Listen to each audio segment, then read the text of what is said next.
at the CeBIT 2011 at the booth of Fujitsu Siemens, and I'm happy to have Dmitry Stavisky from Evernote with me. Hello. Hello. Is it your first time on the CeBIT with Evernote? Yeah, it's our first time at CeBIT, and actually it's our first time at any industrial exhibition. Okay. We used to work directly with consumers, and this is an experiment. We see what kind of interest we get from resellers. Okay. I would like to talk with you a little bit about the freemium model you're using. Sure. You're offering Evernote for free in the first run, and also a paid version.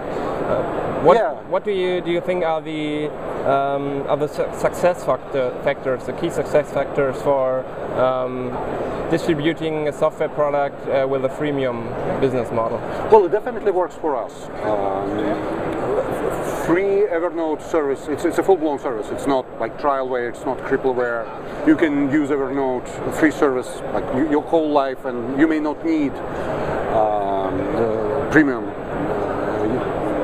functions. Evernote Premium is for very active users or for people who need more capacity or some advanced features. It works. I think for this to work, you need several things.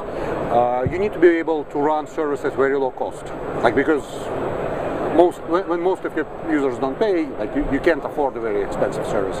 So we can do that. That's one of our core competencies. We have our own data center that you're not using Amazon or something like that. And it costs us under 10 cents per month to serve active user. Our user acquisition cost is also very low. We don't spend money on advertisement. All our expenses are product related. It's either product development or product marketing, explaining people why they want Evernote first of all, and how they use Evernote. So, but again, this is very low cost, and we need just a few percent, 2-3% of our users to buy premium to break even. And we are at this point. January was the first time when we were profitable, which was nice. So cost control is important, but I think it's important that we make it easy for people to go back and forth from free to premium. We don't push. People have to be comfortable with this model. Typical situation is when someone starts with a free Evernote service. After a while, they decide to digitize their paper archives. They scan them, they end up with hundreds of megabytes of PDF files that exceeds their quota. They pay us $5 or whatever, like €3, €4 for 1 month premium subscription, upload their notes, then cancel the subscription, and but their data is there forever, indexed with basically all the premium features that went into processing these notes are theirs. So people are comfortable, we are profitable, works. Okay. You've not only versions for the desktop on the Mac and on the Windows PC, but also mobile apps. How is this area developing? So mobile component is very important for us. As you said, Evernote is available on all reasonable platforms, and it's important, right? It's like Evernote is your external memory, and your memory is always with you. So it's important that your external memory is also always with you. Most of our users have Evernote on a PC and on mobile devices. These days, most of our new users come from app stores, from Apple App Store and from Android Marketplace. We found that it's actually very important that platform has well-develed and very functional app store. For people like Evernote, for third-party developers, it's very important. In terms of dynamics, iOS is our largest platform, and it's yesterday we released a new version for iOS. It's really nice. Android is growing very fast. Faster than iOS? Yeah, okay. Yeah, much faster. It's catching up. But I think this is a universal dynamics. I don't know the global numbers, but in the US, Android sales exceeded iOS a couple of months ago, and we see the same. Very interesting Android-based tablets are coming to the market, and tablets are good for us. It's a perfect platform for your memory. You can like touch your memory with fingers. That's nice. And there is a lot of innovation in the mobile space, and some of it is done by us, but a lot is done by our partners.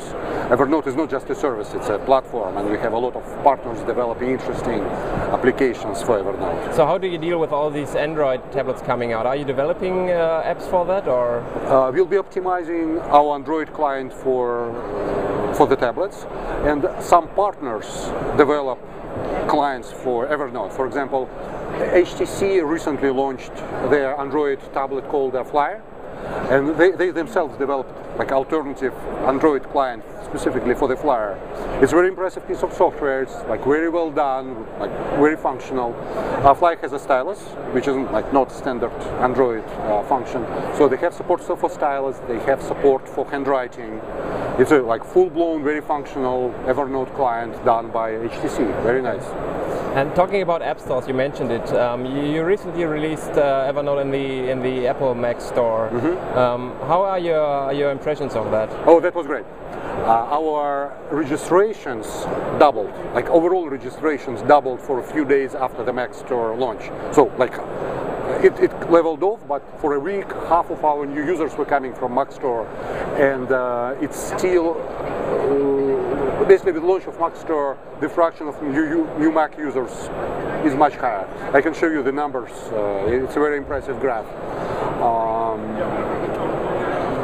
Actually, that was interesting. For a while, we thought that it's mobile that is very important for distribution, but it turned out that it's also App Store, which is very important. So not really mobile, but well, the fact that there are app stores for the platform. Yeah. So we really look forward to like Microsoft doing a good App Store for Windows that would help everyone, including us. Okay. And talking a little bit about the future, what are your main goals with Evernote for the next 2 or 3 years? Where do you see Evernote in a couple of years? Well, our longer-term goal is to have hundreds of millions of users relying on Evernote for their lifetime memories. That's long-term. We are building a leading company in this space. We are creating a new genre of service. How many do you have today? Right now we have 7.3 million. And you're aiming 100? Well, we are aiming for billions of users, but our immediate technical goal is 100 of millions of users. It's we are doing redesign of our data center, of our back-end infrastructure, and the design goal is 100 million users.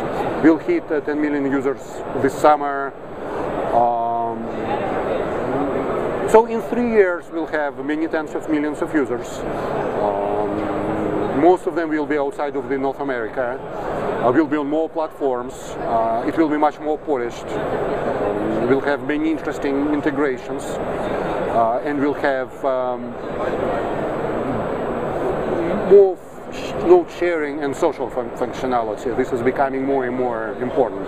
So Evernote is your memory is private, but one of the functions of the memory is that you can share with it, share your memories selectively. That's where we put a lot of effort these days.